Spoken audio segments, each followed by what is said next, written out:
Oopsie, there we go. Welcome everyone to another interview with Will Harvey. Thank you so much, Will, for coming. We have Virtual Vicky here, known as Francis7 from there.com. Would you like to say hello, Will? Great, happy to be here. I'm unusual today in that I'm in a female avatar, but don't let that upset you. Still me. It's okay. It's okay. So, Will, my first question is, could you give a background about yourself? Sure. Let's see. So, when I was in high school, I wrote video games. Not everybody knows this. When I was 14 and 15 years old, I wrote the video game for Electronic Arts, Music Construction Set, which was the first music word processor, and that became kind of a success. And so I went on writing video games through college, and eventually it moved from writing video games to envisioning what it would be like for people to interact just socially online instead of playing a game, and that was the origin of there. Awesome, that's really cool. Like, what made you decide to create like a video game?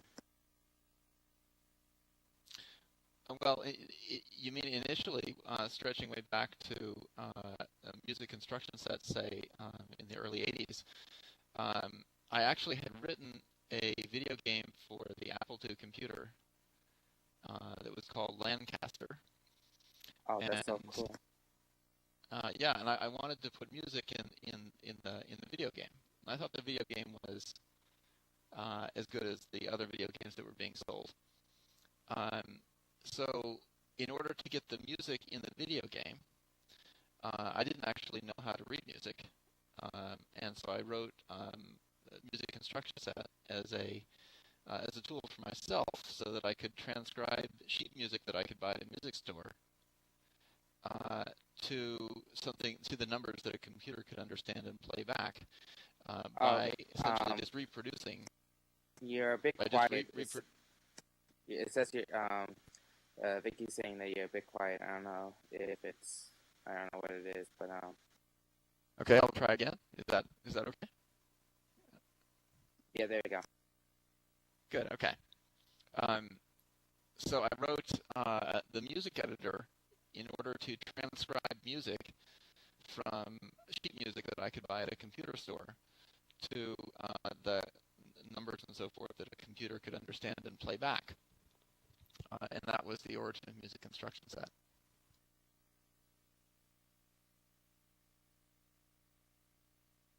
Awesome, that's really great. Awesome.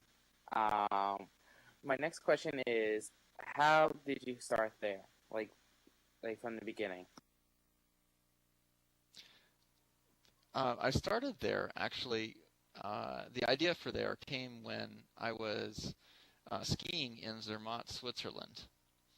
And I realized that, as I was meeting people and we were interacting socially and you were getting to know each other, that a lot of getting to know people happens when you're doing things together as opposed to just chatting and as opposed to just typing to each other.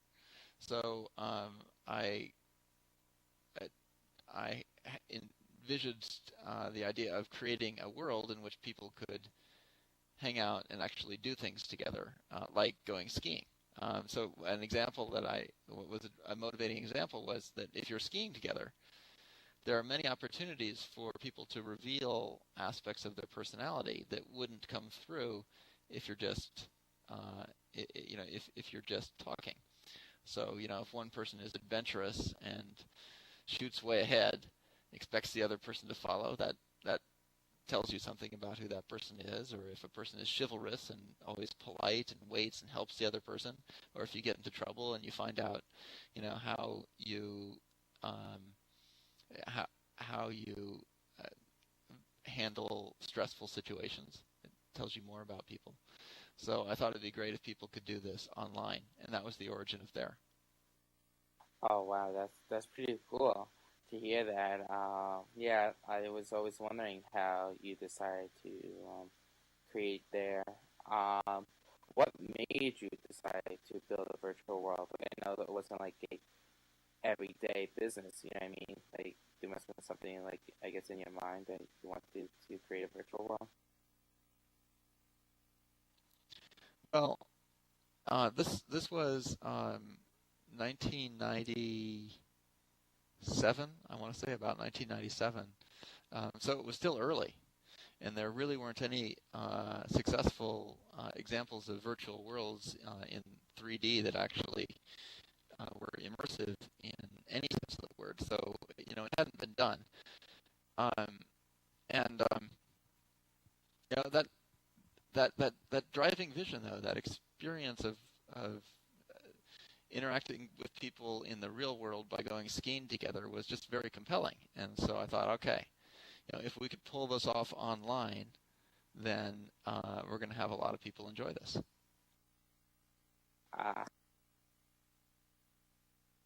Nice. So was it difficult to create there? Because I heard that you built there in the basement of the house. Well, we started building there in the basement of my house, and yes, to answer your question, building there was extraordinarily difficult. Um, it took a long time to build, as you no doubt know. The basement of my house, it's actually not the basement, it was in my bedroom in my parents' house.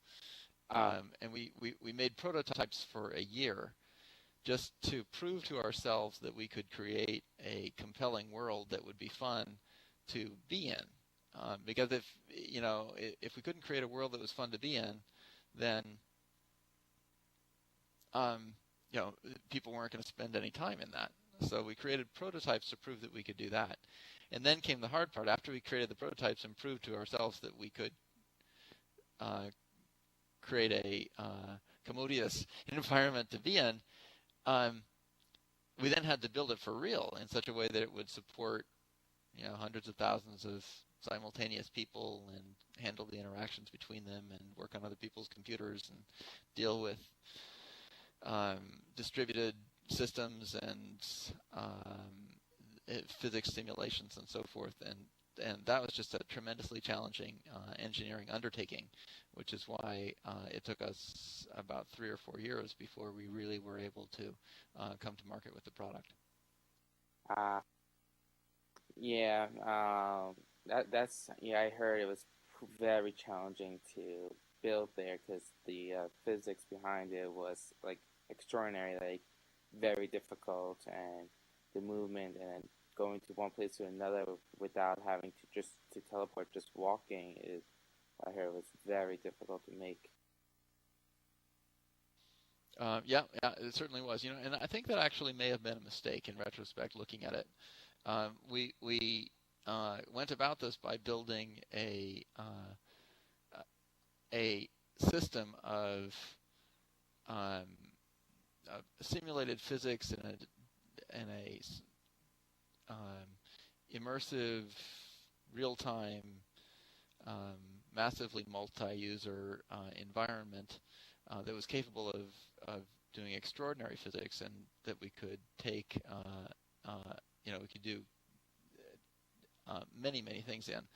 But it took so long to kind of build that great system that it took us a long time to get to market. And I think if we'd followed a different strategy of starting out with something that was easier to build, but that we could put into users' hands more quickly, and then try to evolve that system to be more complex or to be more powerful as we had more time to develop it with users in the world, then I think we would have been better situated. Yeah. My next question is, what types of difficulties did you face while developing there?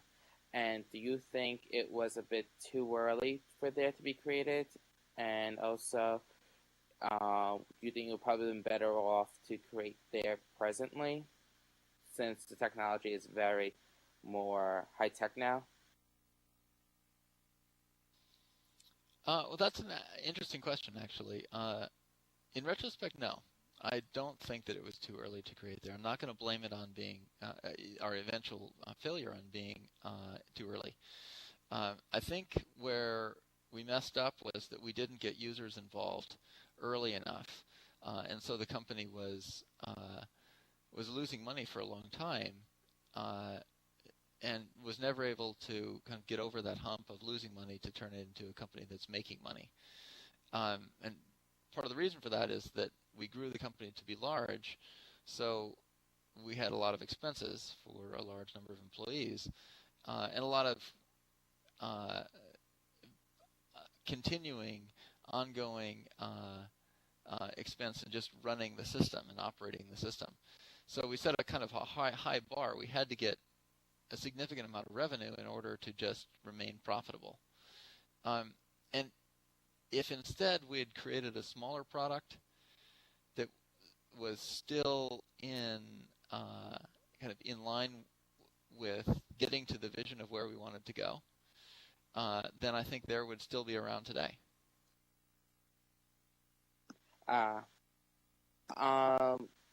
Now, what were your favorite moments creating there?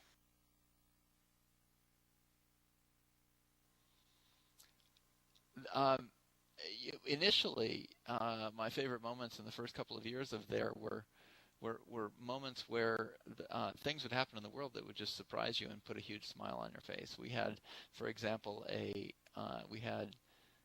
pet dog in early prototypes of there, and you would throw the dog the frisbee, and sometimes it would go and catch the frisbee in the air, and sometimes it would just sit there and kind of look at you and blink its eyes. It was very much like a real dog. It didn't always do what you want. So Yeah. we would try things like sometimes throwing the frisbee into the lake, and the dog would run out there and jump in the lake. And we're like, oh, that's cool. It really does that. So we had those first experiences of not really knowing what would happen if you tried something new. And that was a very engaging experience. That's pretty cool. Did you ever think about like creating like a real life dog where like it would go to the bathroom and I guess it would like do like a normal dog would do? Like, did you ever thought about doing like something like that? Well, sure. With pretty much everything in there, we had in mind kind of distilling out of all of the aspects of the object or pet or thing in the real world, distilling out just the most interesting ones and keeping those. So, if dogs going to the bathroom and peeing were something that is kind of essential and fun about, dogness, then it's in. If it's extra and just annoying, then it's out.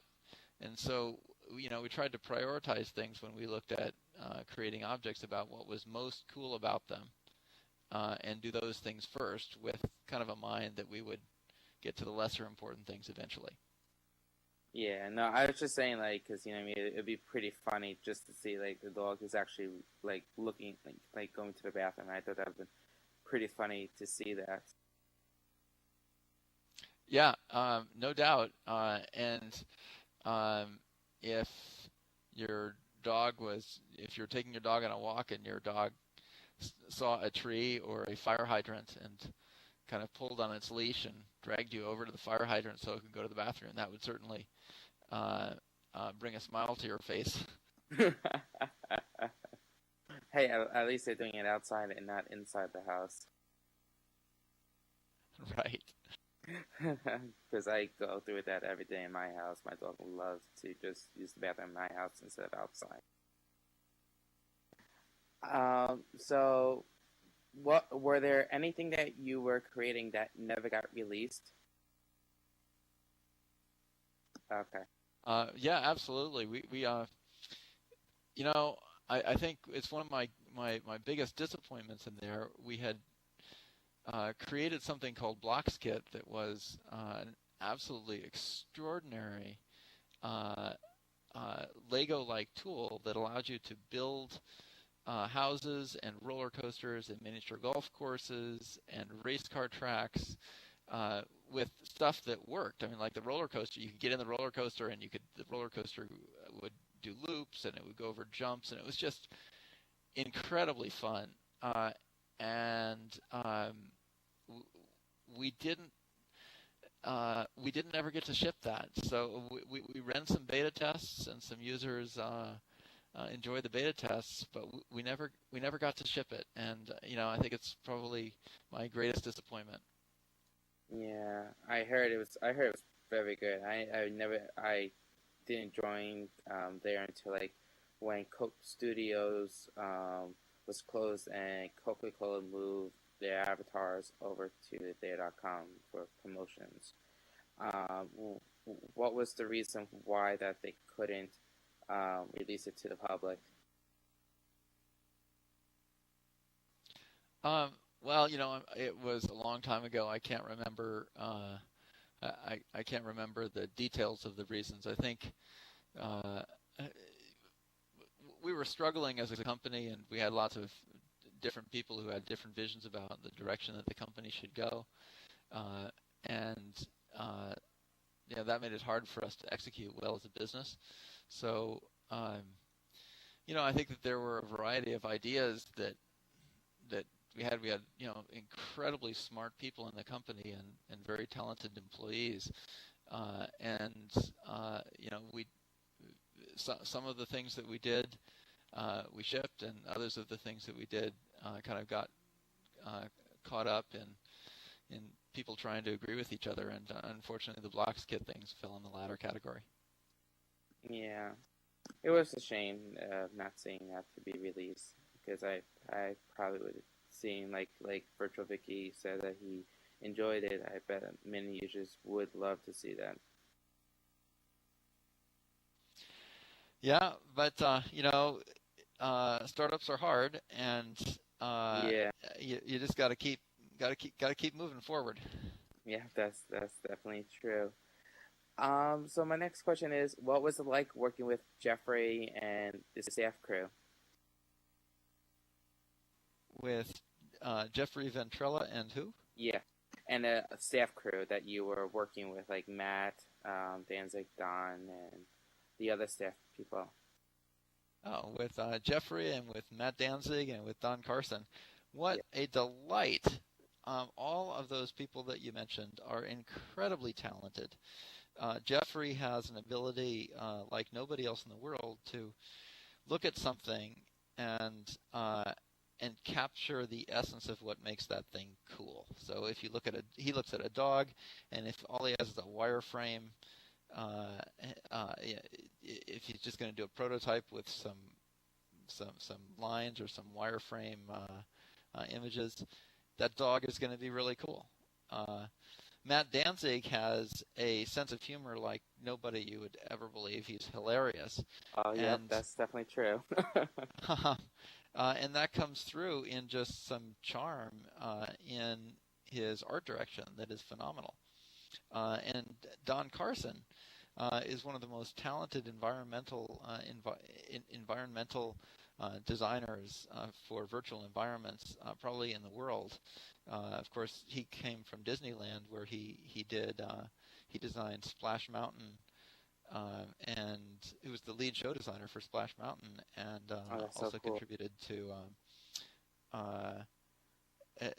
some of the other attractions there. Very, very talented guy in creating a virtual environment that where the design of the environment kind of leads you through a story. Yeah. I heard some, when I was doing their interviews, I heard wonderful things about you. They told me some stories, like, I'm not sure if you were there with the fishing trip, and I guess, what's it called, go-kart racing inside the office, and some other stories as well. I'm not sure if you remember that. Yeah, I mean, we had a good time. We're a group of very dedicated people, and when you're working 20 hours a day and sleeping at the office under the desk sometimes. You get a little punchy sometimes, and of course, you're going to come up with stories that you all remember. Yeah, yeah, that is definitely true. My next question is, what was your goal for there? Well, Whoops, I think we lost you. here I am. All right, can you hear me? Yep. Okay, my goal for there was an ambitious goal. In fact, yeah, I won't ever be criticized for not setting the sights high enough with ambition. Basically, if you close your eyes and you imagine people socializing 20 years from now with each other, so think about how fast computers are and how amazing computer games are and virtual worlds and so forth today compared to 10 years ago or even 5 years ago. And then extrapolate that forward to 5 years from now, 10 years from now, 15 years from now, 20 years from now. 20 years from now, if you just imagine what it's going to be like, it's really hard not to believe that people are going to be interacting with each other, doing things together virtually, and spending a great deal of their life in a simulated environment. And so with there, the ambition was to create the world that would be the kind of the operating system or the place for all of people's virtual online activities to take place in. I see.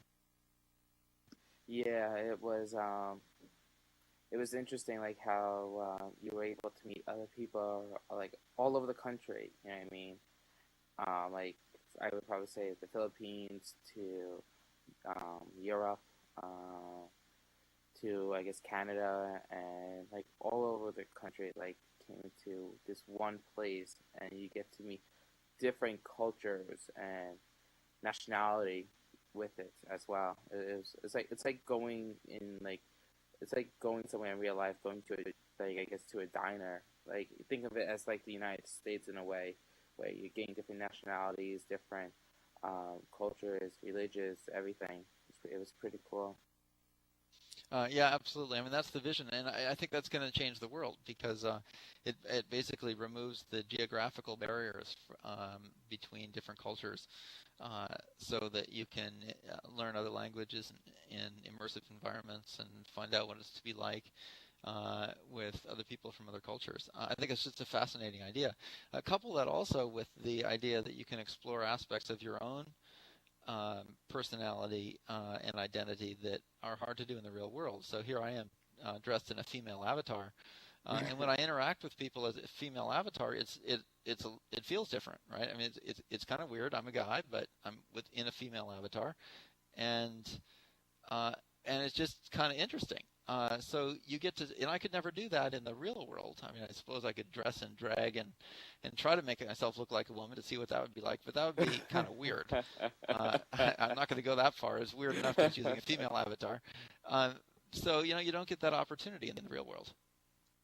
Yeah, yeah, that is, well, you could like it will cost a lot of money involved, but yeah, it is pretty interesting to see. What was your favorite place to hang out in there? Like, what did you like to do when there, I guess, was like open to the public? I like to explore. So I like to go to where other people kind of aren't, and then just to get in a dune buggy or a jetpack or something, and zoom or fly out into a remote area, and then see if I find anybody out there. It makes for an interesting kind of conversation. Yeah, actually, I think my favorite part of all there wasn't just really meeting the people, but like you could take your vehicle and just drive. You know what I mean? Just like drive. Don't care like where you go, but drive and like just you know what I mean. You don't need to worry about like in the second like wait you need to teleport to a location. You could just drive to one island to another without having to worry about anything else. And I think that was probably the most amazing thing that was created, and I wish maybe in the future one virtual world would actually try to make something like that where you're able to do that without having to worry about teleporting to another place at all. Yeah, actually, you put your finger on something that was very unique about there. The fact that it was a one large contiguous, physically simulated uh, virtual world where you can go any place smoothly. Um, that was very, very difficult to do, and it was very important to us at the beginning. So that was one of our design principles. The world of there is a sphere about, uh, gosh, I can't even remember now. It was either about the size of the moon or the size of the Earth. I can't remember exactly, but it was big. Yeah, it's supposed to be like And, the size of the Earth. If okay. I'm before, I have a picture of it, so I could always send it Oh, great. Yeah. Well, uh, you know, it was. There's something special about uh, the physical world, about the fact that the world, the Earth, is finite. It's not infinite. You could fly around the world, and you have different cultures and different places and different countries, separated by oceans. Um,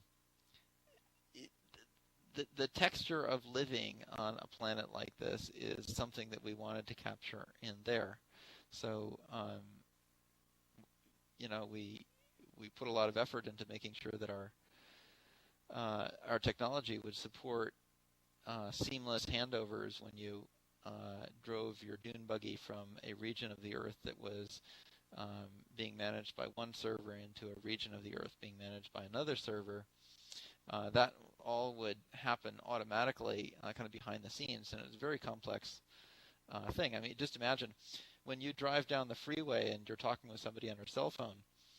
Your cell phone has to the carriers have to hand over your call from one tower to another tower if you drive far enough.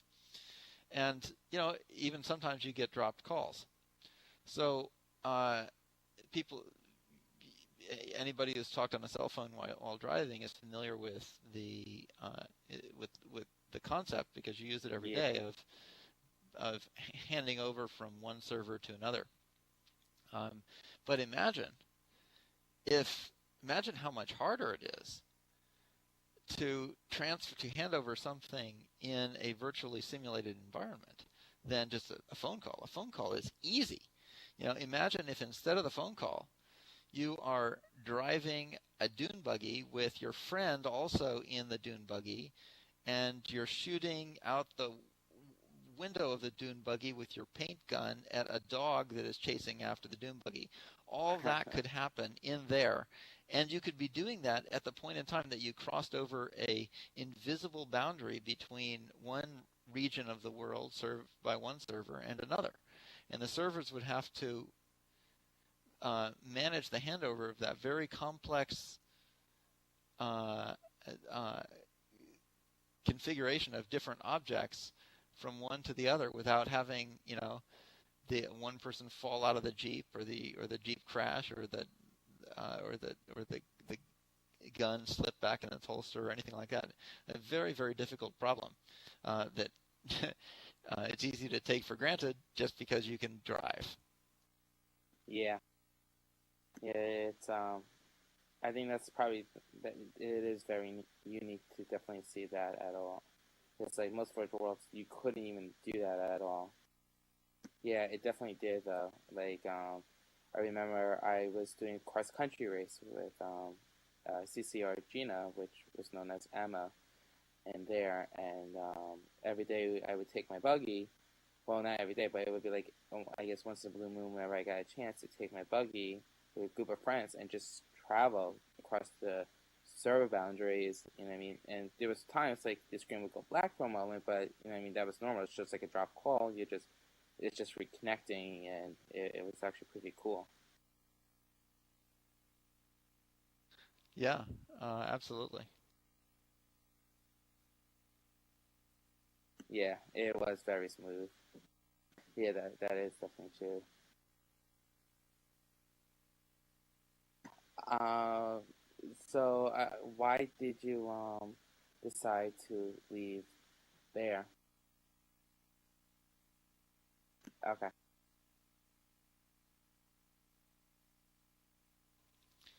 Um,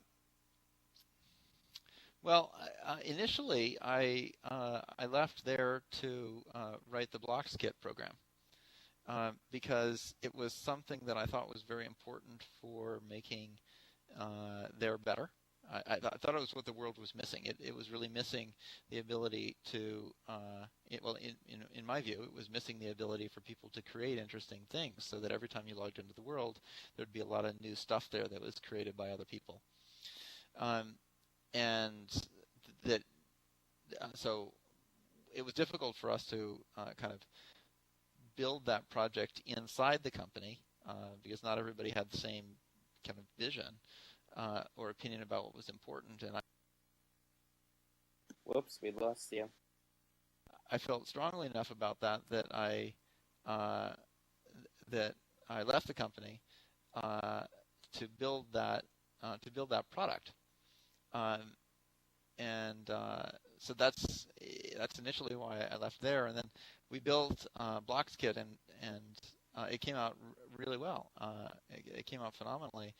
But by the time we were done with it, the people who were running the company, running there at that time, had a different vision about what was important than I did and my group, and so we didn't really see eye to eye, and so they made the decision not to ship that product.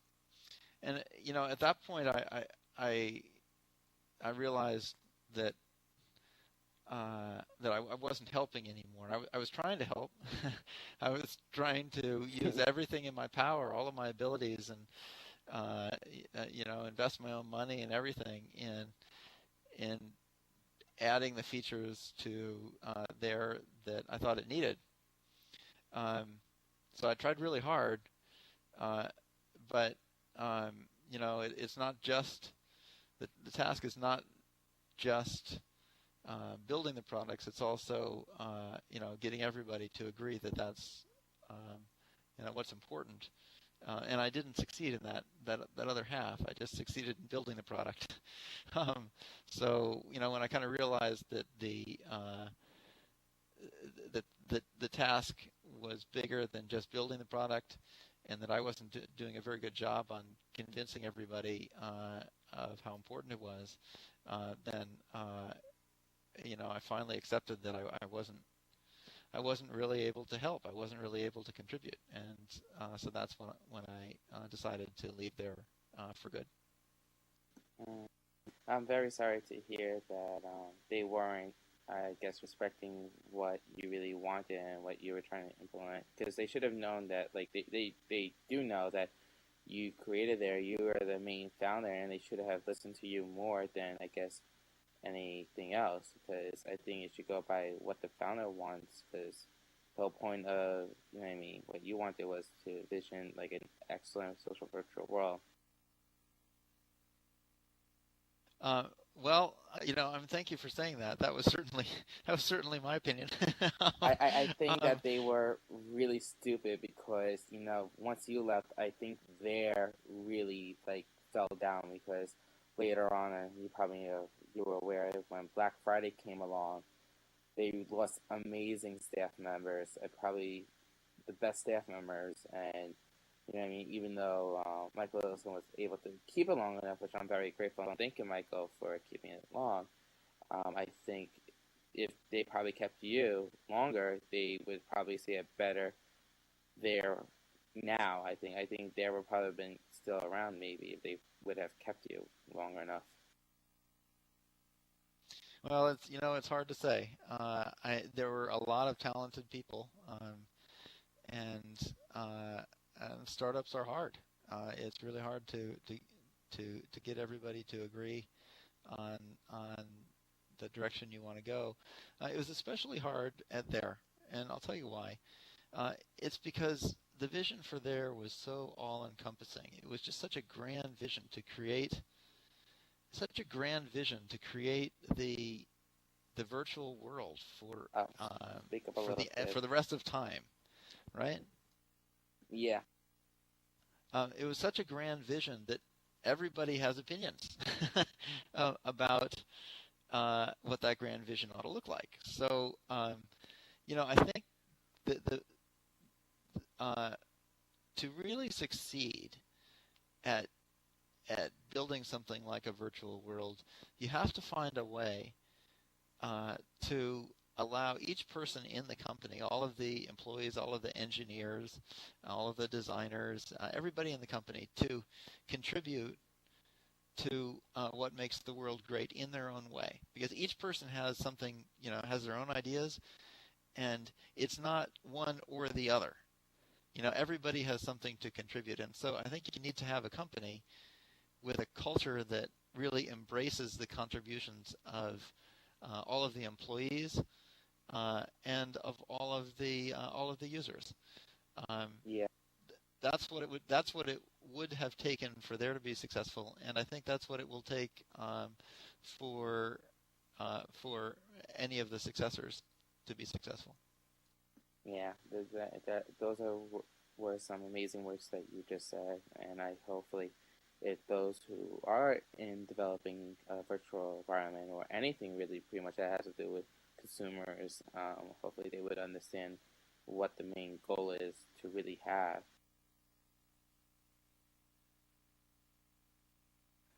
Yeah.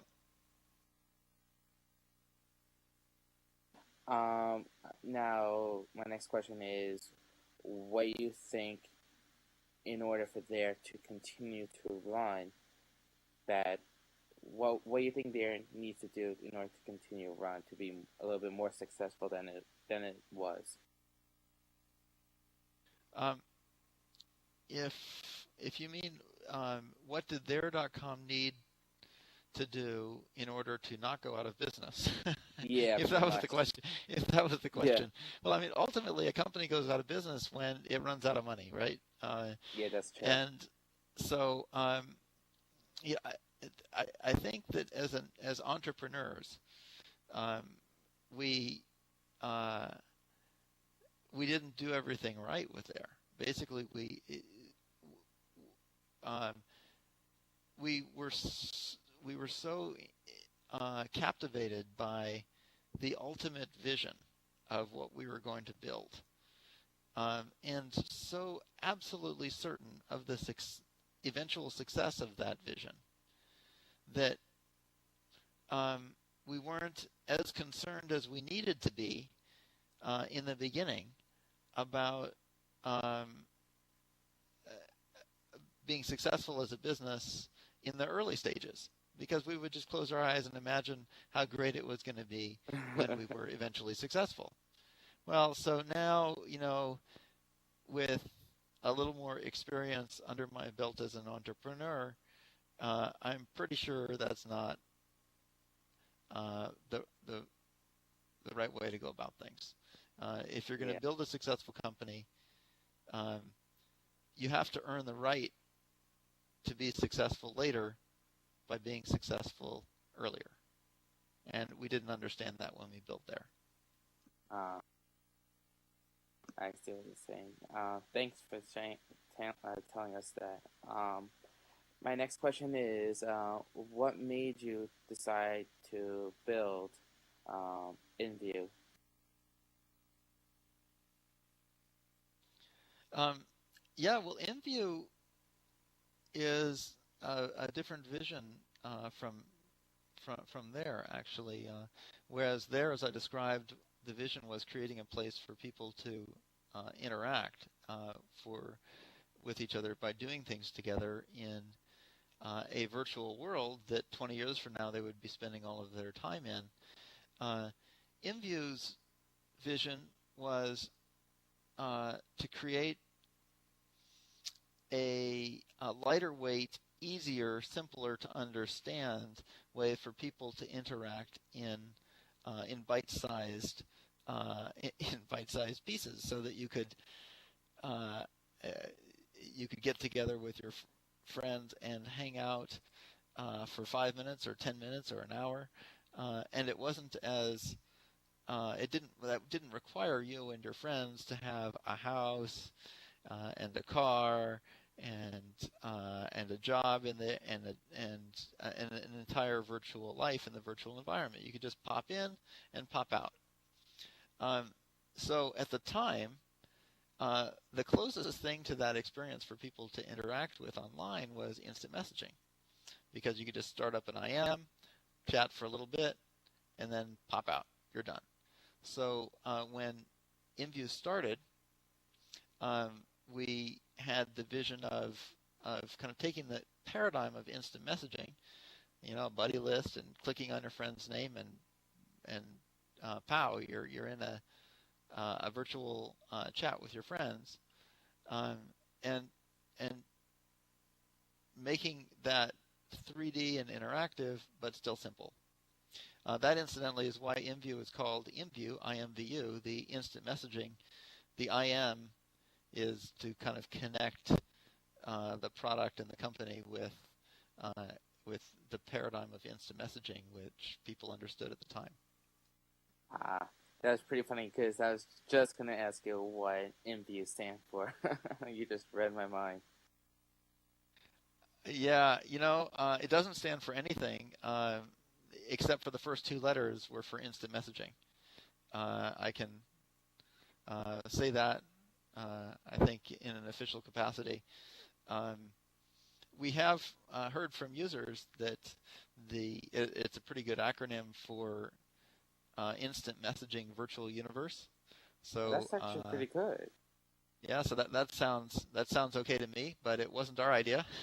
That was the idea of some of the clever users. Another follow-up question that you may want to ask, or that I may want to answer in advance by reading your mind, is the company's name IMVU or IMVU or IMVU? I've heard all of these. Yeah. And the actual answer is, initially it was IMVU. IMVU, not IMVU, not IMVU, but just IMVU. Okay. So yeah, that's how it started out. Though, just as a point of clarification, I would get lots of, as the CEO of the company, I was describing the company to people over the phone a lot, and it was hard to say IMVU on the phone to somebody who wasn't familiar with it, and to get the person to recognize the word that I was actually saying. So I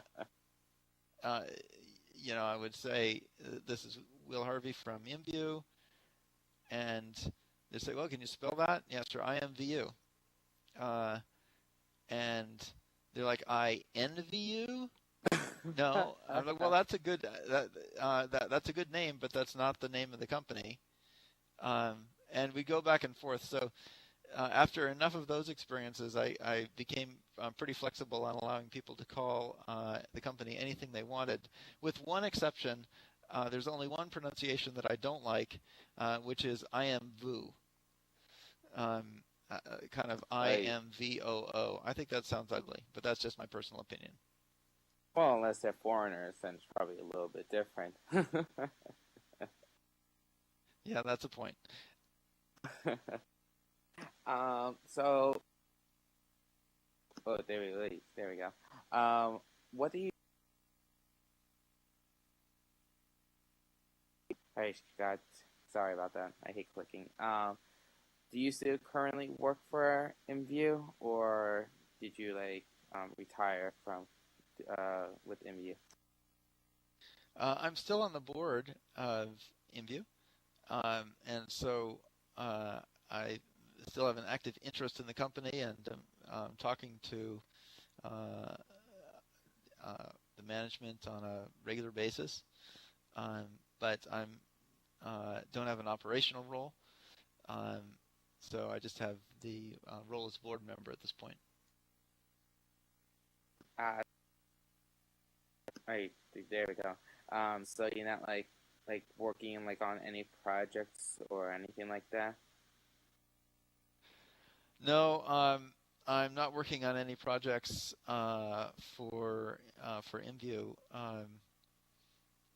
My experience on at there.com of working on the BlockSkip project kind of from the outside, helped me to appreciate um, how challenging it is to work on something on the outside and then to kind of bring it back and have everybody who's working away on the inside think that that you're helping.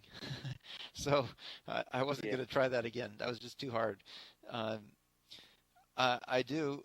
So I am on a full-time basis now.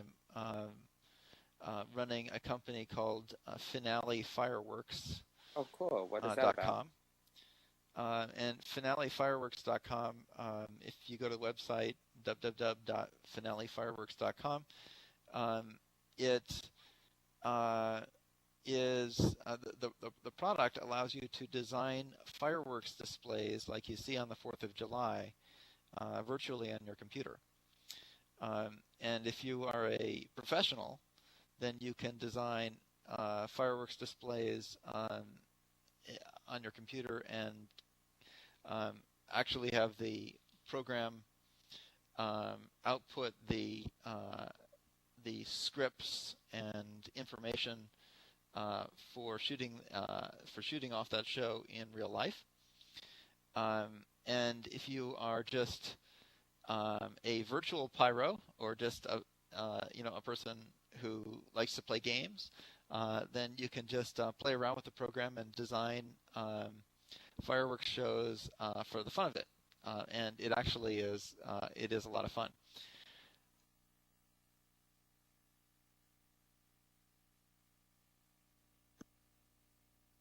That's actually really cool to hear. Yeah, I'm actually currently on the website, and I see, I guess, a sample of the work that you put in, and it looks outstanding. And for those who have free time, definitely check it out. It does look outstanding, and I think your work has paid off. Like, you know what I mean, everything that you've done, building IMVU, building there, you know what I mean, you've really done a fabulous job, and I think everyone is very appreciated about it. Wow, thank you very much. That's really motivational and heartwarming for me to hear. I Definitely, yeah. really appreciate that. Um, to your point on checking out finalefireworks.com, um, it's you can download the program for free. There's a free trial, so anybody who sees this interview, could probably have some fun. You just can't save, but you can still just check it out. It's a lot of fun. Yeah. And then if you just go to the website, if you don't even want to download or try anything, go to the website, and then on the right side, kind of the lower right, there are a bunch of videos that show side by side a virtual show that a person designed. And then right next to that, the video shows in parallel the real show as it was shot off in the real world. So this last 4th of July, there were hundreds of shows all around the world that had been designed using Finale Fireworks. And a lot of the people who shot off these shows would send me videos of what their show looked like in the real world, which we could then compare to the videos of the simulation.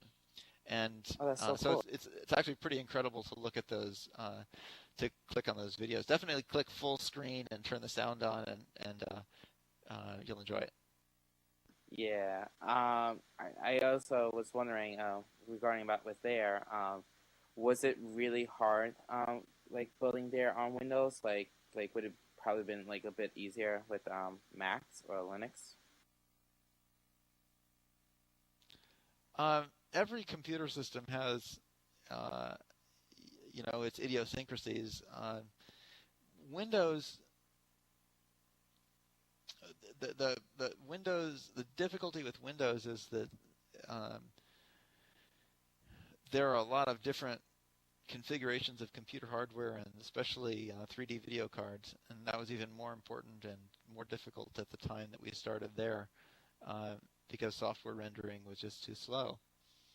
Um, So the the hardest part about Windows is making a program that works on everybody's computer, uh, and that would have been easier on the Mac, but not as many people have Macs, especially then.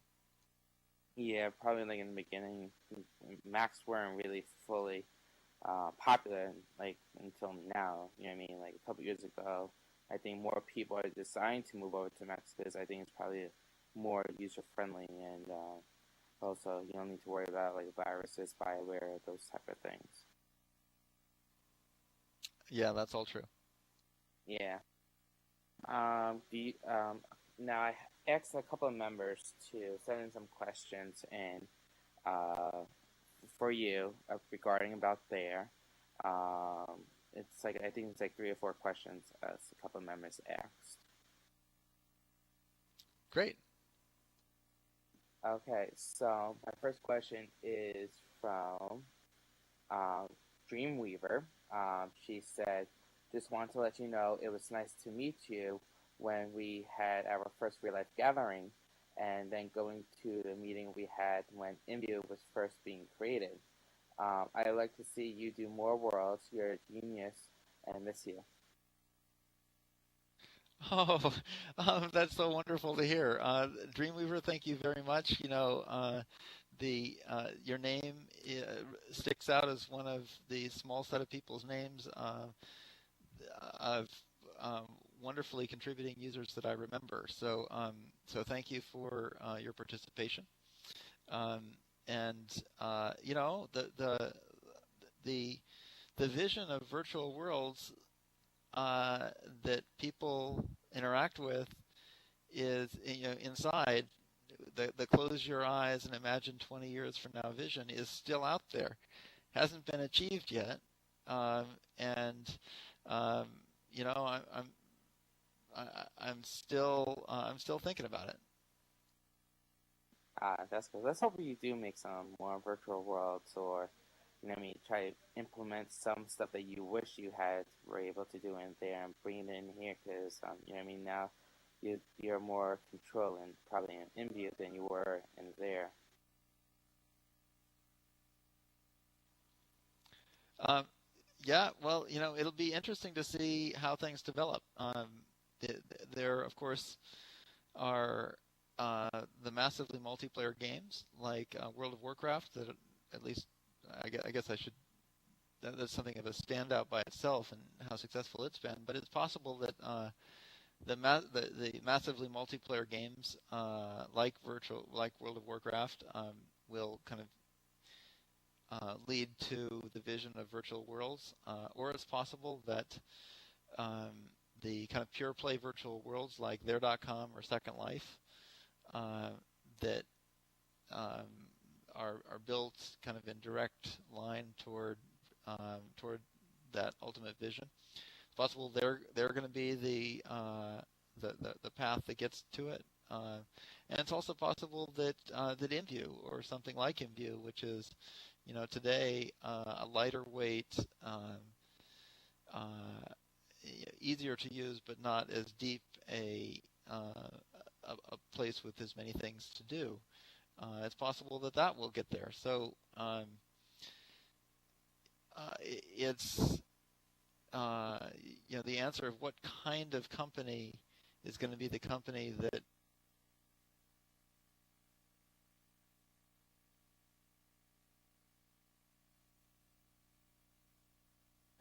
Did we lose you? No, I'm still here. Oh, okay. Yeah, I don't know why I just heard silence for a moment. Okay. My next question is from Sod, Soede. Sorry, Sod. I think it's Sod, Sod, Seed. I don't know. Sorry about that. And she asked, what was your biggest regrets and favorite parts about there? Which I think you did specify about favorites, like mostly likely regrets. Pretty much, I guess you could answer that. And also, did you ever come back to there and visit after you moved on? And what places did you visit? Oh, great question. Well, so the regrets, I think I mentioned earlier, I was really disappointed that I wasn't able to get BlocksKit uh, incorporated into the world, because I thought that would, um, I thought that would really help. So on one level, my biggest regret was that we didn't get that product shipped. Uh, at a higher level, of course, my biggest regret is that they ultimately went out of business. That's a huge regret. You can't even imagine how many people dedicated so much of their lives to building that company and that product and that vision. So to have that ultimately kind of go out of business is just sad. So that's definitely the biggest regret. Yeah. What about like, did you ever visit there after you left? No, not so much.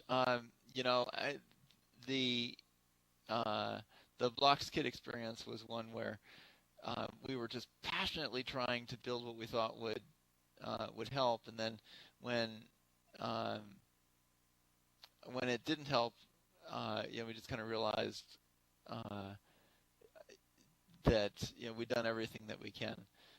So it was time to move on and leave there in the hands of the people who are running the company. Um, and so going back and interacting too much when other people are running the company, probably just wouldn't have helped a whole lot. So no, once we decided to move on, we pretty much made a clean break. Okay. I think that's probably it since we're probably definitely running out of time. I definitely like to thank you, Will, definitely so much. You've really done an outstanding job with there, and I think I'm very upset to see that they're closed.